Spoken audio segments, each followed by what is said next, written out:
التکاثر نام۔ پہلی آیت کے لفظ التکاثر کو اس سورہ کا نام قرار دیا گیا ہے۔ زمانہ نزول،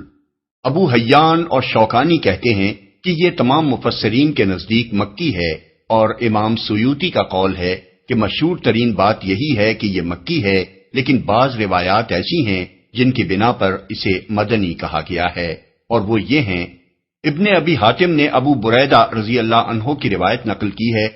کہ یہ سورہ انصار کے دو قبیلوں بنی حارثہ اور بنی الحرث کے بارے میں نازل ہوئی۔ دونوں قبیلوں نے ایک دوسرے کے مقابلے میں پہلے اپنے زندہ آدمیوں کے مفاخر بیان کیے، پھر قبرستان جا کر اپنے اپنے مرے ہوئے لوگوں کے مفاخر پیش کیے۔ اس پر یہ ارشاد الہی نازل ہوا کہ الہاکم التکاثر، لیکن شان نزول کے بارے میں صحابہ و تابعین کا جو طریقہ تھا اس کو اگر نگاہ میں رکھا جائے تو یہ روایت اس امر کی دلیل نہیں ہے کہ سورہ تکاثر اسی موقع پر نازل ہوئی تھی، بلکہ اس سے مراد یہ ہے کہ ان دونوں قبیلوں کے اس فعل پر یہ سورہ چسپاں ہوتی ہے۔ امام بخاری اور ابن جریر نے حضرت ابی بن کعب رضی اللہ عنہ کا یہ قول نقل کیا ہے کہ ہم رسول اللہ صلی اللہ علیہ وسلم کے اس ارشاد کو کہ اگر آدم ذات کے پاس 2 وادیاں بھر کر مال ہو تو وہ تیسری وادی کی تمنا کرے گا، ابن آدم کا پیٹ مٹی کے سوا کسی چیز سے نہیں بھر سکتا،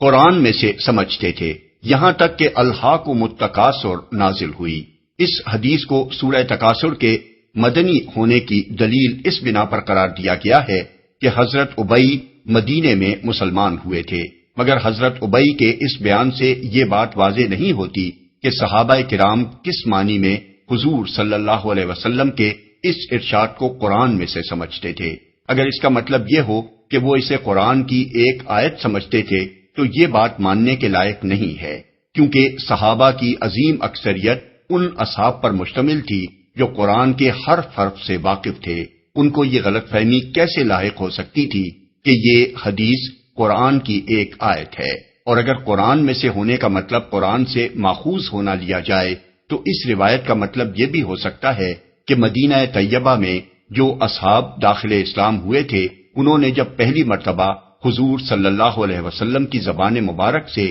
یہ سورہ سنی تو انہوں نے یہ سمجھا کہ یہ ابھی نازل ہوئی ہے،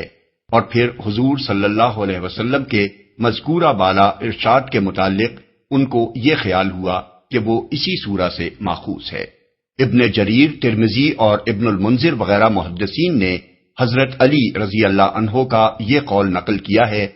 کہ ہم عذاب قبر کے بارے میں برابر شک میں پڑے رہے یہاں تک کہ الہاکم التکاثر نازل ہوئی۔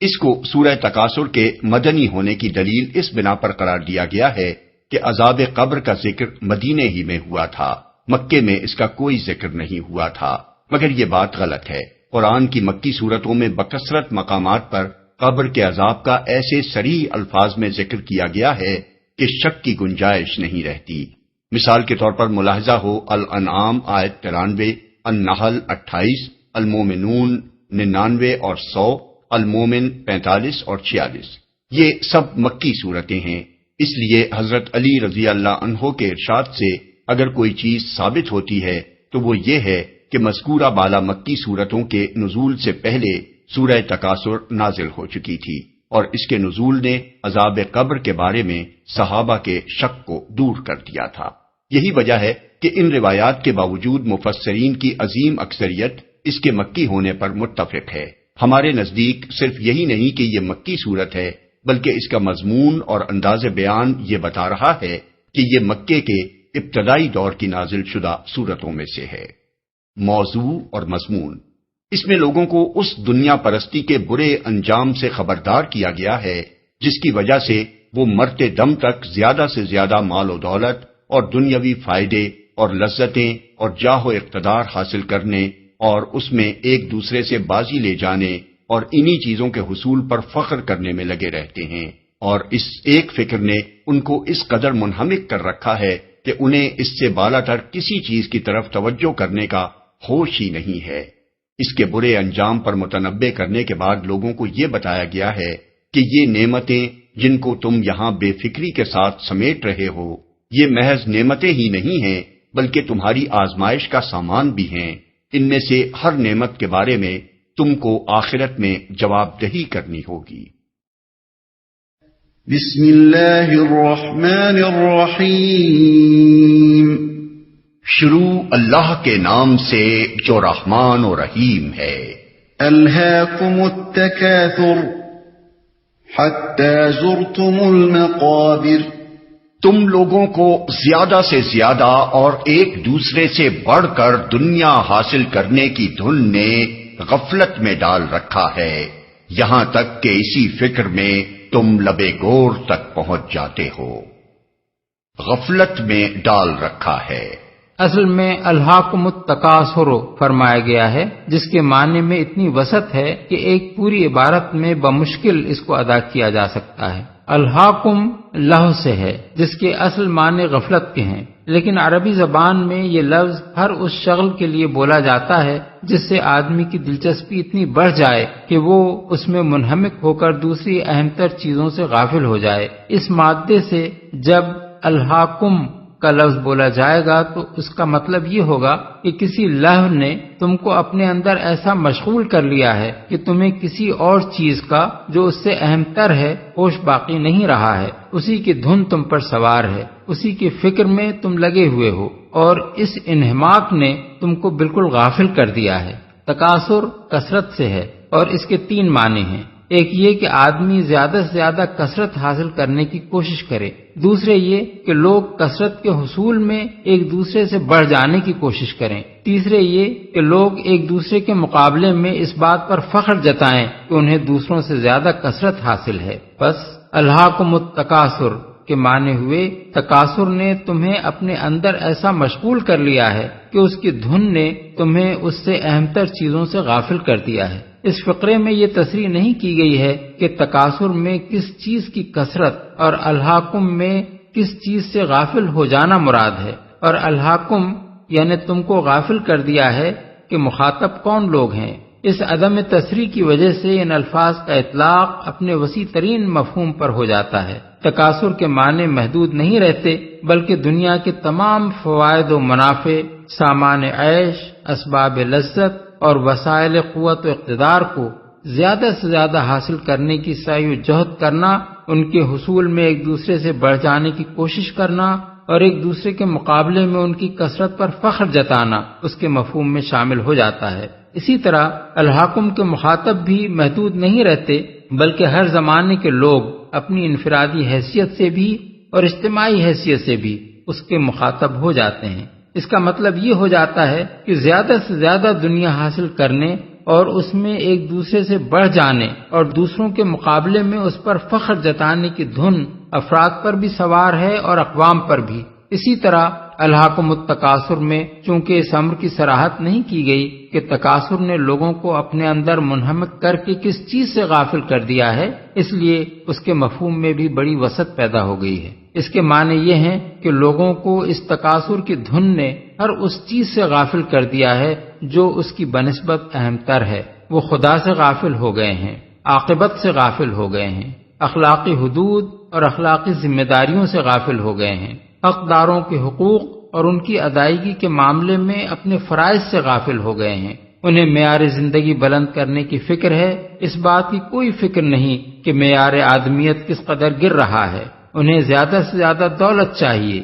اس بات کی کوئی پرواہ نہیں کہ وہ کس ذریعے سے حاصل ہوتی ہے۔ انہیں عیش و عشرت اور جسمانی لذتوں کے سامان زیادہ سے زیادہ مطلوب ہیں۔ اس ہوس رانی میں غرق ہو کر وہ اس بات سے بالکل غافل ہو گئے ہیں کہ اس روش کا انجام کیا ہے۔ انہیں زیادہ سے زیادہ طاقت، زیادہ سے زیادہ فوجیں، زیادہ سے زیادہ ہتھیار فراہم کرنے کی فکر ہے، اور اس معاملے میں ان کے درمیان ایک دوسرے سے آگے نکل جانے کی دوڑ جاری ہے۔ اس بات کی فکر انہیں نہیں ہے کہ یہ سب کچھ خدا کی زمین کو ظلم سے بھر دینے اور انسانیت کو تباہ و برباد کر دینے کا سر و سامان ہے۔ غرض تکاثر کی بے شمار صورتیں ہیں جنہوں نے اشخاص اور اقوام سب کو اپنے اندر ایسا مشغول کر رکھا ہے کہ انہیں دنیا اور اس کے فائدوں اور لذتوں سے بالا تر کسی چیز کا ہوش نہیں رہا ہے۔ لبے گور تک پہنچ جاتے ہو،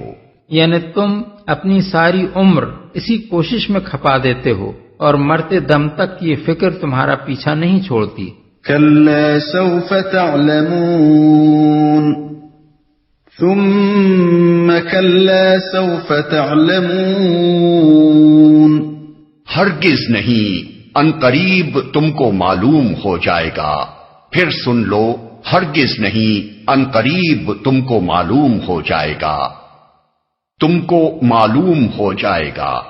یعنی تمہیں یہ غلط فہمی ہے کہ متاع دنیا کی یہ کثرت اور اس میں دوسروں سے بڑھ جانا ہی ترقی اور کامیابی ہے، حالانکہ یہ ہرگز ترقی اور کامیابی نہیں ہے. ان قریب اس کا برا انجام تمہیں معلوم ہو جائے گا اور تم جان لوگے کہ یہ کتنی بڑی غلطی تھی جس میں تم عمر بھر مبتلا رہے. ان قریب سے مراد آخرت بھی ہو سکتی ہے، کیونکہ جس ہستی کی نگاہ ازل سے ابد تک تمام زمانوں پر حاوی ہے، اس کے لیے چند ہزار یا چند لاکھ سال بھی زمانے کا ایک چھوٹا سا حصہ ہیں. لیکن اس سے مراد موت بھی ہو سکتی ہے، کیونکہ وہ تو کسی انسان سے بھی کچھ زیادہ دور نہیں ہے، اور یہ بات مرتے ہی انسان پر کھل جائے گی کہ جن مشاغل میں وہ اپنی ساری عمر کھپا کر آیا ہے وہ اس کے لیے سعادت و خوشبختی کا ذریعہ تھے یا بدانجامی و بدبختی کا ذریعہ. كلا لو تعلمون علم اليقين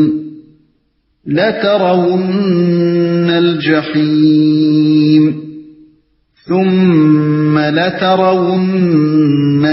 عين اليقين ثم لتسألن يومئذ عن النعيم.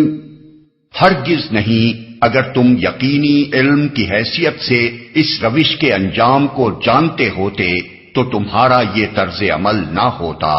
تم دوزخ دیکھ کر رہو گے. پھر سن لو، تم بالکل یقین کے ساتھ اسے دیکھ لو گے. پھر ضرور اس روز تم سے ان نعمتوں کے بارے میں جواب طلبی کی جائے گی.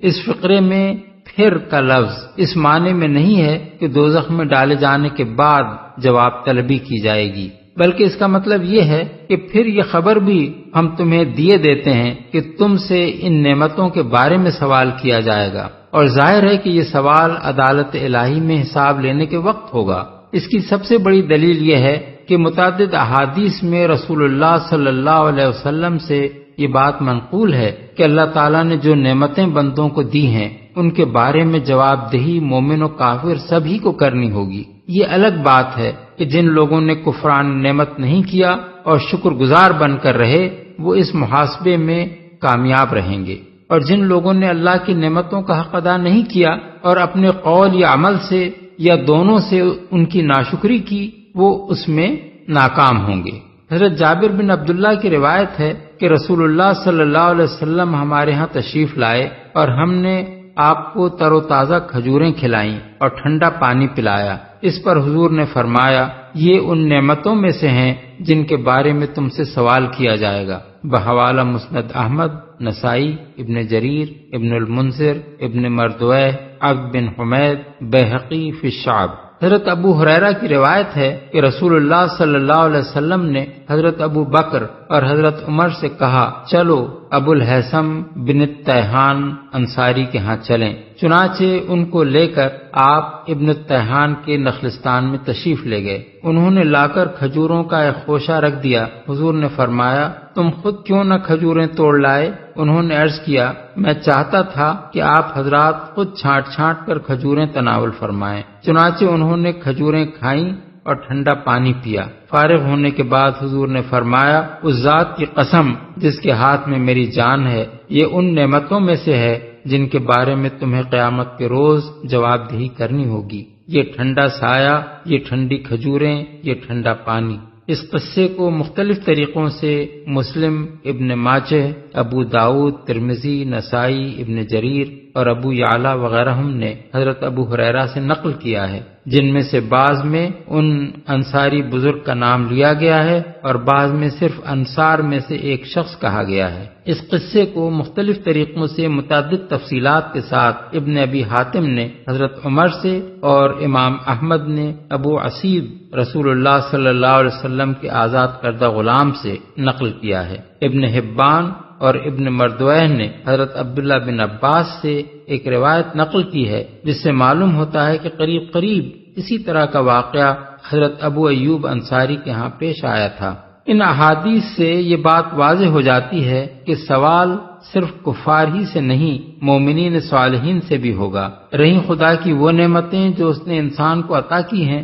تو وہ لامحدود ہیں، ان کا کوئی شمار نہیں کیا جا سکتا، بلکہ بہت سی نعمتیں تو ایسی ہیں کہ انسان کو ان کی خبر بھی نہیں ہے۔ قرآن مجید میں فرمایا گیا ہے کہ وَإِن تَعُدُّوا نِعْمَةَ اللَّهِ لَا تُحْصُوهَا، یعنی اگر تم اللہ کی نعمتوں کو گنو تو تم ان کا پورا شمار نہیں کر سکتے۔ سورہ ابراہیم آیت 34۔ ان نعمتوں میں سے بے حد و حساب نعمتیں تو وہ ہیں جو اللہ تعالیٰ نے براہ راست انسان کو عطا کی ہیں، اور بکثرت نعمتیں وہ ہیں جو انسان کو اس کے اپنے کسب کے ذریعے سے دی جاتی ہیں۔ انسان کے کسب سے حاصل ہونے والی نعمتوں کے متعلق اس کو جواب دہی کرنی پڑے گی کہ اس نے ان کو کن طریقوں سے حاصل کیا اور کن راستوں میں خرچ کیا۔ اللہ تعالیٰ کی براہ راست عطا کردہ نعمتوں کے بارے میں اسے حساب دینا ہوگا کہ ان کو اس نے کس طرح استعمال کیا، اور مجموعی طور پر تمام نعمتوں کے متعلق اس کو بتانا پڑے گا کہ آیا اس نے اس امر کا اعتراف کیا تھا